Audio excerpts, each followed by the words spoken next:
Hello, my name is Michael Van Aken, and this is my presentation for the CPGE Online Student Conference 2022.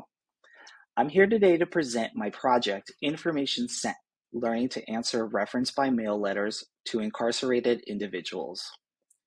Answering reference questions can already be seen as a somewhat intimidating task.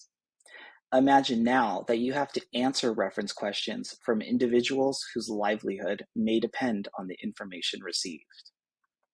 Incarcerated individuals across the country rely and depend on library and information services to get the information they need.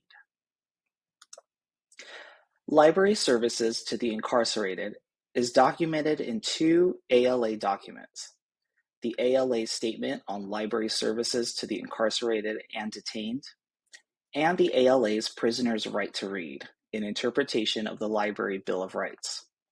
Both documents note that library services to the incarcerated are twofold. First, these services help ameliorate the impact of confinement, and secondly, these services assist in the successful readjustment to society, the double A as I like to call it. This brings me to the JARS project. The Jail and Reentry Services Program at the San Francisco Public Library engages in various library services to the incarcerated population, including jail library service, reference by mail, and reentry support. In my Info 210 course, Reference and Information Services, I received an opportunity for my final project to participate in the JARS Reference by Mail program.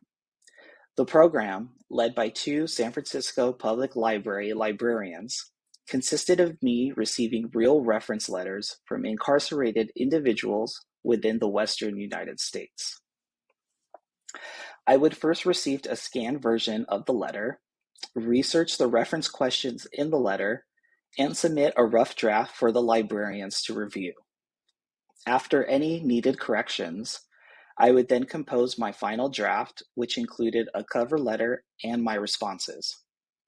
In total, I would send up to a 20-page response, which included such things as screenshots of articles and headlines, PDF articles, copy and pasted contact information for schools, housing, and other areas of interest for the incarcerated person.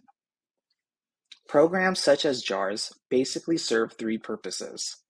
They help identify the information needs of incarcerated individuals, assist those incarcerated with their information needs, and teach students, like myself, the importance of serving underrepresented communities. After fulfilling the three-letter requirement with JARS, I then had to turn my focus to completing a final paper and reflections. Based on my experience with JARS and a deep dive into the scholarly research, I learned about the three major information-seeking trends in the incarcerated population. These trends include general information requests, and these are requests such as news, entertainment, technology info, academic articles, and things as even song lyrics or movie quotes. The second is self-help information, and this is mostly legal and medical information. And the third, reentry information, and this is information on employment, schooling, and housing mostly. Knowing and learning about these trends can make answering these types of reference letters much easier. On a personal note, the JARS project helped me learn that I am capable of answering these types of reference questions, and I am capable of serving this population.